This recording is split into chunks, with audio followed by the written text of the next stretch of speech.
वर्ण विचार के लेक्चर 5 में आपका स्वागत है। आज हम लोग व्यंजनों के प्रकार पढ़ेंगे। ठीक है, देखिए आज इससे पहले हम लोगों ने लेक्चर 1, 2, 3 और 4 ये पढ़ चुके हैं, जिसमें हमने पूरी स्वर के बारे में पढ़ा है, स्वरों के प्रकार के बारे में बताया, स्वरों के प्रकार के बारे में बता चुके हैं। आज हम लोग लेक्चर 5 में व्यंजनों के प्रकार के बारे में जानेंगे। ठीक है, व्यंजन के कितने प्रकार होते हैं वैसे के बारे में हमसे आज आप लोग यही पढ़िएगा। ठीक है, चलिए बढ़ते हैं। वर्ण के लेक्चर 5 व्यंजनों के प्रकार। देखिए व्यंजन के प्रकार। देखिए हिंदी वर्णमाला में व्यंजन 5 प्रकार के होते हैं। पहला स्पर्श व्यंजन, एक होता है स्पर्श व्यंजन, दूसरा अंतस्थ व्यंजन, तीसरा उष्ण व्यंजन, चौथा संयुक्त व्यंजन और पांचवा द्विगुण व्यंजन। तो व्यंजन 5 प्रकार के होते हैं: स्पर्श, अंतस्थ, उष्ण, संयुक्त और द्विगुण व्यंजन। ठीक है, स्पर्श व्यंजन का एक और कहते हैं, इसे वर्गीय व्यंजन भी कहते हैं। स्पर्श व्यंजन पहला आपका स्पर्श व्यंजन है, इसे वर्गीय व्यंजन भी कहते हैं। देखिए स्पर्श व्यंजन किसे कहते हैं? जिन व्यंजनों के उच्चारण में जीभ के किसी न किसी भाग को छूकर निकलती है उन्हें स्पर्श व्यंजन कहते हैं। ये 25 होते हैं, यानी इनकी संख्या 25 होती है। स्पर्श व्यंजन 25 होती है। देखिएगा स्पर्श व्यंजन कितने होते हैं? 25। अब ये 25 कौन कौन सा होता है? तो इन्हें क वर्ग कहा जाता है। क, ख, ग, घ, अंग। हम बताए थे व्यंजन के नीचे हल लगा होता है, इसे चौवर्ग कहा जाता है। च, छ, ज, झ, या इसे टवर्ग कहा जाता है। ठीक है, ट, ठ, ड, ढ और न, इसे तवर्गीय व्यंजन कहा जाता है। इसे तवर्ग कहा जाता है। ट, ठ, ड, ढ, न, इसे पवर्ग कहा जाता है। प, फ, ब, भ, म। दूसरा है अंतस्थ व्यंजन।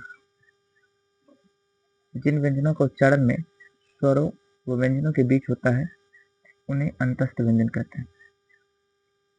इनका उच्चारण स्वर और व्यंजन के बीच होता है, इसलिए इसे अंतस्थ व्यंजन कहते हैं। इन्हें अर्ध स्वर भी कहा जाता है।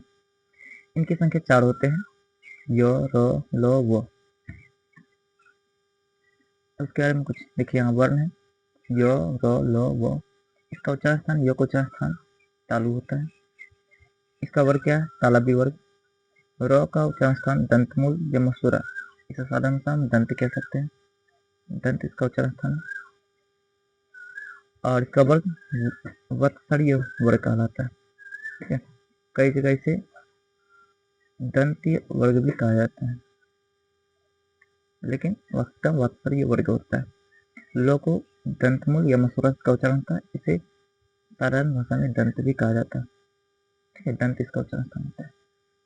और इसका वर्ग क्या है? वत्सरीय वर्ग। व का उच्चारण स्थान ऊपर के दांत और निचला होंठ से होता है, इसलिए इसे दंतोष्ठ कहा जाता है। व का उच्चारण स्थान दंतोष्ठ। ठीक है, वर्ग क्या है? दंतोष्ठ है। अब कुछ और बात इसके बारे में देखिए, य और व को अर्ध स्वर कहा जाता है। ये अति महत्वपूर्ण है। य और व को अर्ध स्वर कहा जाता है। र को लुंठित वर्ण कहा जाता है। ल को पार्श्विक वर्ण कहा जाता है। इसको याद रखिएगा। ठीक है,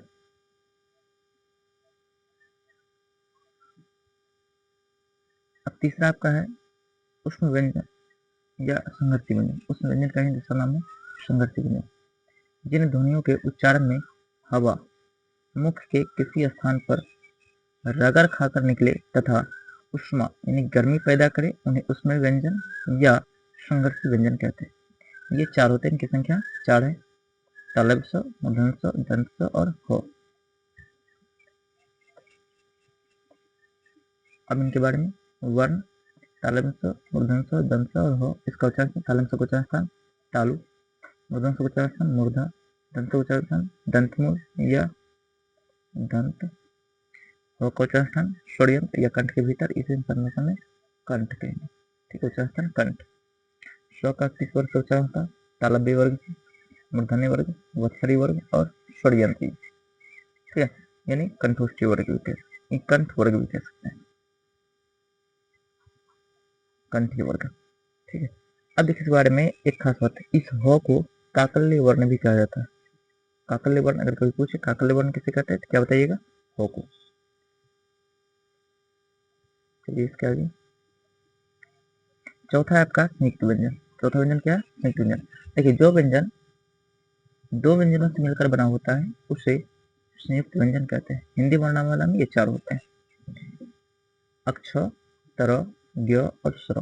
देखिए अक्ष दो व्यंजनों से मिलकर, क और मूर्धन्य ष से मिलकर के बना होता है अक्ष, ट और र दोनों से मिलकर के त्र बना होता है, ज और य से मिलकर के ज्ञ का निर्माण होता है, तालव्य स और र से मिलकर के स्र का निर्माण होता है। ठीक है, इतना याद रखिएगा। अब आपका लास्ट एक पांचवा व्यंजन के प्रकार है, वो है उच्छिष्ट व्यंजन।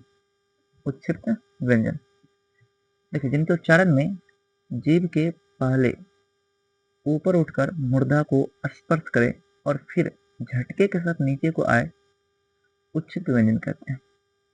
ट वर्ग को उच्छिष्ट वर्ग भी कहते हैं। ठीक है, इन्हें द्विगुण व्यंजन भी कहा जाता है।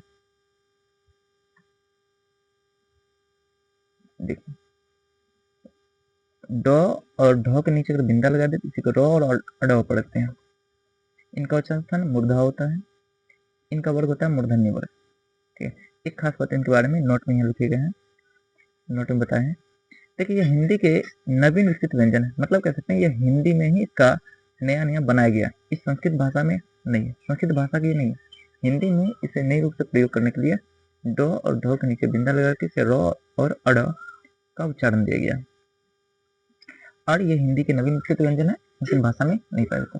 चलिए आज का क्लास एरिया रोकते हैं क्योंकि आपने व्यंजन के पांचों प्रकार पढ़ लिए।